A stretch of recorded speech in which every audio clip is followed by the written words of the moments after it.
Hello, and welcome back to Sex, Love, and the Self. If you caught last week's episode, you know I've been apartment hunting, and it's been quite a process. As I said last week, the trip itself to look for apartments in this new city that I want to go to, Medellin, was not exactly smooth. It was actually rather difficult. And I chose to take that as a warning, not that I shouldn't do this thing, but rather that I should just proceed with caution, keep my eyes open, and be prepared that it may not be a smooth transition. This may not be a smooth movement forward. But I'm going ahead with it because, as I said in the last podcast, I feel good there. I believe that the version of myself, the highest version of myself, the God force energy that exists within me, is speaking to me always through the way that I feel in my body, my energy. And my energy there was great. And so was the energy of the city itself. All of that to say, I am still apartment hunting. It's been difficult, in part because I'm here in Bogota and Medellin is there 6 hours away, in part because it's a big city and there are certain zones that I want to be in, and there's certain kind of apartments that I want. The thing is, I'm a Leo. I love beautiful things. And from a spiritual standpoint, I want to love where I live. I have long believed that creating our space for certain people like me, for me, creating my space to be an oasis, an energetic sanctuary to which I can retreat and nurture myself in a beautiful way. Not to mention the fact that obviously I work from home and I want to love where I live. I want to wake up and feel that kind of motivational energy. I want to be energized and supported by the place where I live. And as I speak those words, I am very aware that they are all also excuses, or I would prefer to call them reasons, why I want the nice apartment. I want the good one. Yes, there are lots of options. There are even lots of good options, actually. Surprise, surprise. But they're harder to get. The process is slightly more complicated. And yes, if I chose a just it will do apartment, something in which I can survive, but in a place that I won't necessarily love to live, I would survive. And that would be fine. And I would probably save a lot of money, which was part of the initial idea here, the part of the reason that I wanted to move. But ultimately, the realization that I came to with the help of my sister is that this might be another opportunity for me to believe in myself and plan for the good. As I've mentioned so many times, I believe fundamentally that manifestation requires us to match the energy of the thing that we want and will be boosted sort of in terms of the speed with which we can manifest something or the degree to which we can manifest the thing that we want. I think that that relies heavily on, first, of course, our energy matching the energy of that reality that we're trying to create. Also, in that effort, in trying to match that energy, the thing that we can do as humans on this planet, in this plane of existence, is to act like we already have it, to live as though we already have it, in an effort to raise our vibration so that we are at that same level of this reality that we want to create. Also, of course, my analytical human brain wants to think this out logically, wants to call in all of the numbers and have it all make sense on paper.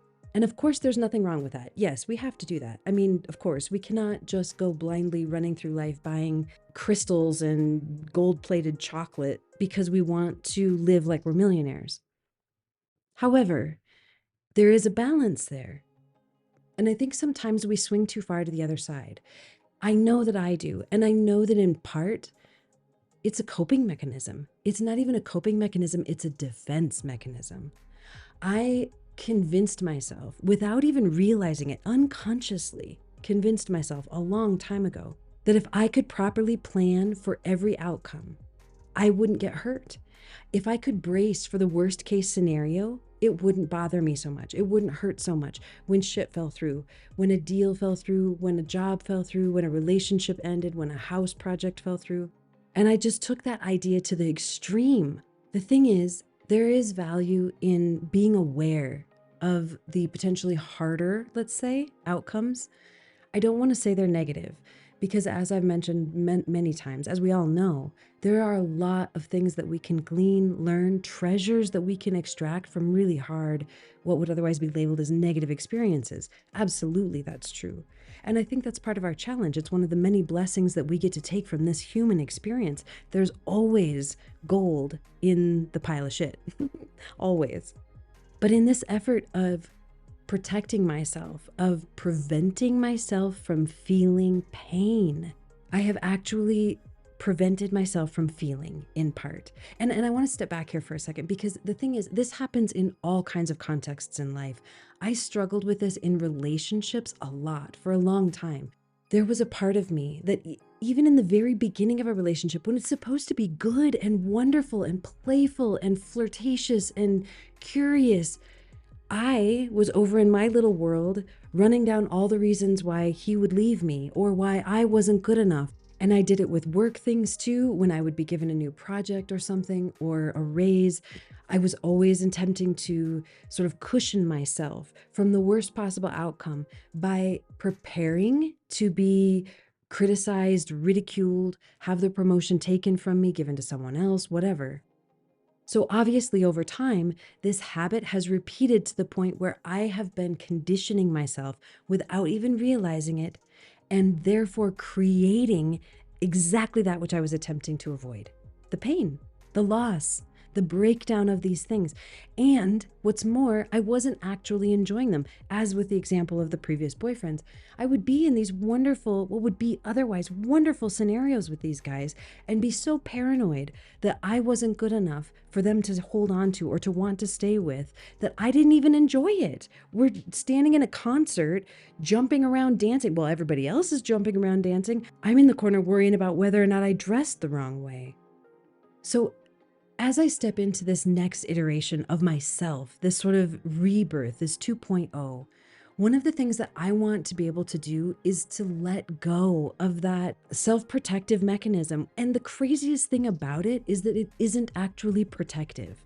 I think that's where it's rooted, in my desire to protect myself. But as I've said, it really isn't protecting me at all. In fact, I'm much more likely creating the reality. And of course, I'm going to feel pain. Of course, things are going to break down. The car is going to fail. The apartment's going to fall through. The man's going to leave. Yes, all that shit's going to happen. Absolutely. It has to. This is life. It can't be perfect. But in attempting to keep myself from feeling that pain, I'm keeping myself from feeling joy, feeling the celebration, fully immersing myself in a loving relationship or in a wonderful new job or in a perfect apartment, because I'm afraid that if I get too excited about it and it goes away, it's going to hurt too much. But it's going to hurt anyway. How is this in any way protecting me? It's not. It's robbing me of my joy in this moment, and it's creating the expectation that is keeping me vibrating at a level of lack, of loss, of pain and suffering. And even if the protective effort could work, it doesn't mean that I'm going to feel the loss less. It doesn't mean that just because I was aware of it coming or braced for it, that it's going to hurt less. I think when losses come in our lives, they come in as, and there's a shock. Of course, we have this shocked reaction, and we feel the intensity of the emotion in that. But I don't know that the emotion itself is actually diminished in any way by our preparedness for it. Even if we knew this thing was coming and was happening, the shock element may not be there, but the emotional depth likely will be, unless we're doing like what I'm imagining I'm doing to myself here, and that is numbing the emotions altogether. So, all of that to say, of course there's a balance that I want to strike, because yes, I want to think about this logically. Obviously, I do not want to jump into an apartment that's way outside of my means. Also, I want to love where I live, and I want to believe in myself. I want to believe in my future. I want to believe in my capability to step up and achieve. We have to believe in ourselves. We have to believe in our future. We have to trust our higher selves, and we have to know that we are capable of stepping up. We deserve wonderful things. I deserve a wonderful apartment. You do too. I deserve financial security. So do you. I deserve a loving relationship. We all do. And after this conversation with my sister, I began to understand, or have kind of a re-awareness of the reality that I have been doing this in the context of relationships specifically so much of my life. And I think this time in this iteration of me, of myself in relationship, I'm finally getting past it. So if you're a longtime listener of the podcast, you know that I've been hanging out with a guy that I've been calling the Pleasure Prince. And I've titled him that because he was my opportunity to relearn what it feels like to give myself pleasure, to allow myself to have pleasure. Also, he has a beautiful perspective on pleasure specifically that I didn't actually know about until after we'd spent some time together. Just in the idea of not rushing through it, holding it, stringing out as long as we can.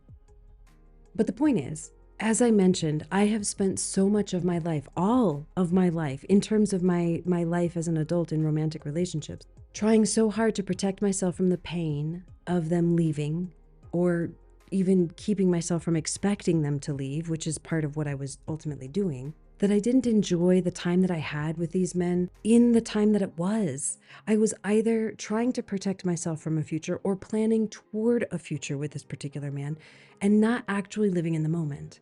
And I've caught myself having these same kinds of thought patterns with this new guy, with the Pleasure Prince. Moments where I caught myself thinking that he would leave because I did this or that thing, because I was less than perfect, or that our circumstances didn't line up perfectly, so of course he's going to walk out of my life.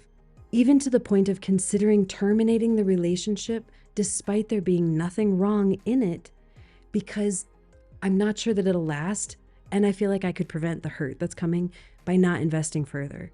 But that's the thing, I can't. I never could. And how crazy is that, to let go of something genuinely wonderful and beautiful because of the possibility that it might not work out in the future? Why not live in the moment that I'm in and love it? And surprise, surprise, after almost 4 months of hanging out and like a month of pretty much living together, I have discovered the delight that it is to live in this gray area. I am immersed in our moments together in a way that I never have been before, because there is no future that I'm planning for, but there's also no end that I'm planning for. I'm learning how free and beautiful and open I can be just in this moment. I'm no longer overanalyzing whether or not we'll be a good match in the future, whether or not he'll be able to help me pay for things in my life, support me with my house, my groceries, whatever, because I'm no longer projecting expectations on him or on us. And I think that also has freed us together to enjoy this experience more. He doesn't feel the weight of expectation on him. I'm not verbalizing the idea that he needs to step in and play a certain kind of role in my life. He just happens to be here enjoying this life alongside of me. And I think a big part of the root of the reason that I was able to make this shift is that in this rebirthing process that I've gone through over the last year, I have empowered myself to the point that I don't need that validation from my romantic partner that they're constantly interested in me. I don't need the validation that they care about me, that they're going to protect our love, that they're going to be there in the future. I don't need any of that anymore. And it was a hard shift at first, and not because I missed having that feeling or going after that feeling in some way, but rather because it was just such a habit to constantly be mining for these little signals that I was safe in the relationship. I think if I could kind of put a label on it, I've shifted into more of an observer role in the context of my relationship. I'm not trying to make it perfect. I'm not trying to be perfect. I'm not trying to imagine it being perfect in the future. I'm just watching it unfold. And the delightful surprise in all of this is that this is actually one of the deeper, richer relationships I've ever had. Despite its newness, let's say, we don't have conversations about our future together or our lives together or our relationship or whatever, but in his actions, he is perpetually validating his interest in me. He is perpetually acting in a way that shows me that he is invested in this and not in a future thing. Where neither of us are invested in the future version of us. He's invested in being here with me now. He's invested in showing me affection and attention now. He's invested in taking care of me or protecting me or sharing things with me now. He's invested in protecting what we have together right now. I mean, of course, a part of this is him. It's just his nature to be this way, in part. And I also wonder if my removing that pressure, those sort of expectations that I had put on previous partners, has also created a reality in which I am not constantly validating him, my partner, which is something else I used to do. That sort of pedalizing, idolizing the man in my life as this almost God, because I wanted to be proud of them, because I wanted them to be that perfect, because I wanted to feel that, pink cloud, fuzzy enamorment, lust that goes along with the newness in a relationship. But as I've talked about previously in previous podcasts, there's lots of problems with that approach. And as I was kind of digesting this, I thought, I'm withholding this validation from him, this assurance toward him of my feelings for him, things that I would normally say to assure him that I wanted to be his and I was so proud to be his, and all those kinds of things that I would have said in the past. And I'm wondering if, because he isn't getting that, he's stepping up more. And again, there's a part of me that kind of hates this idea because I don't want it to be manipulative. It nudges up closely against game playing, which is something I loathe. But upon further reflection, I'm not sure that it is. I don't genuinely think that it is game playing, because I'm not acting in the way that I'm acting in order to elicit a response from him or in order to incite a certain kind of reaction. I'm acting the way I'm acting to make a concentrated effort to be more present and authentic in myself and in my life. Allow myself to feel pain if that's what's going to happen, but allow myself to feel the love while that's happening. And I explored the idea that I'm hiding my emotions.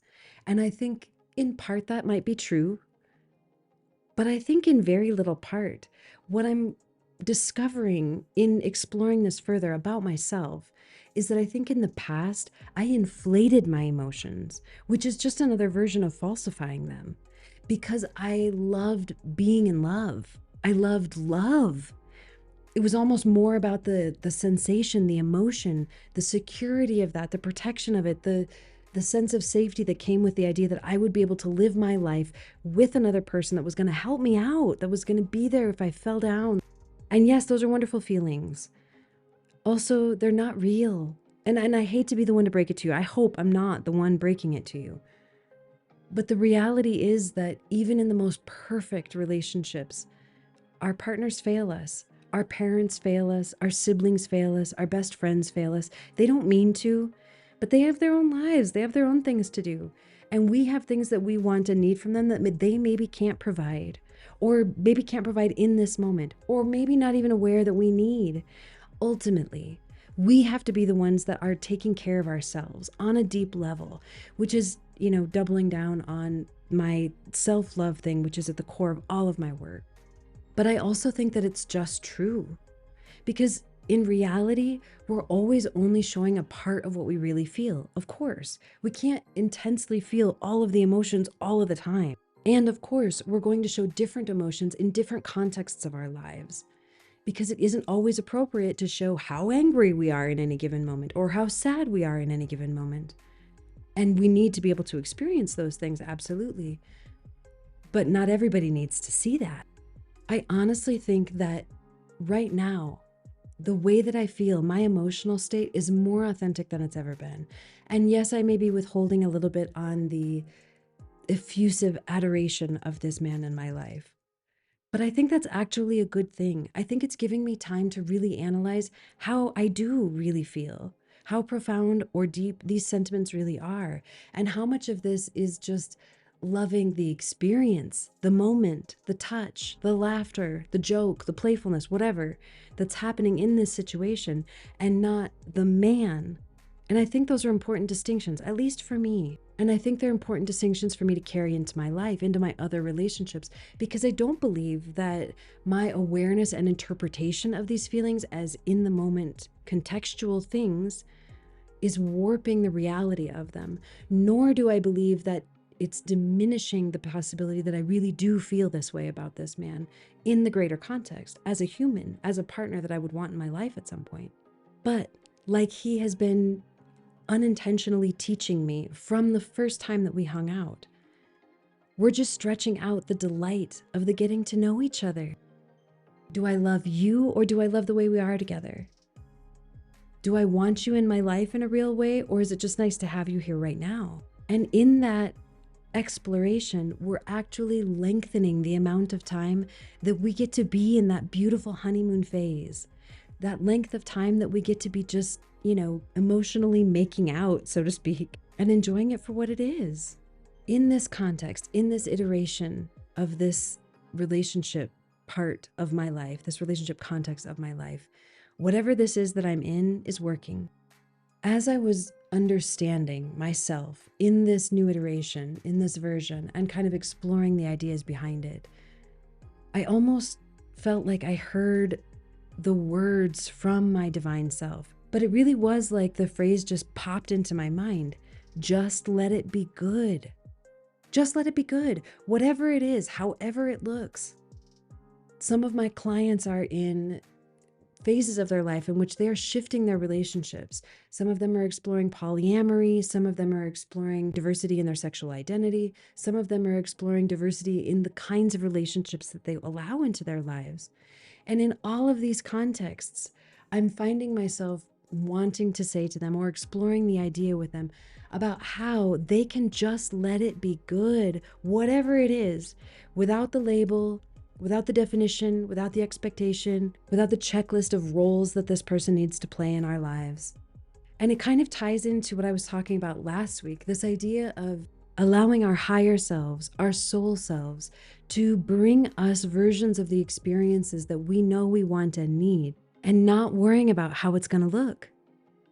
We can stop overanalyzing all of the little parts and pieces in our lives, all of the relationships, all the little pockets of potential changes and shifts and all of that. We can follow what our hearts want, where our energy and our joy takes us, and just let it be good. So in the context of my apartment hunt, I'm going for the good one, but I'm going to go for the cheap good one.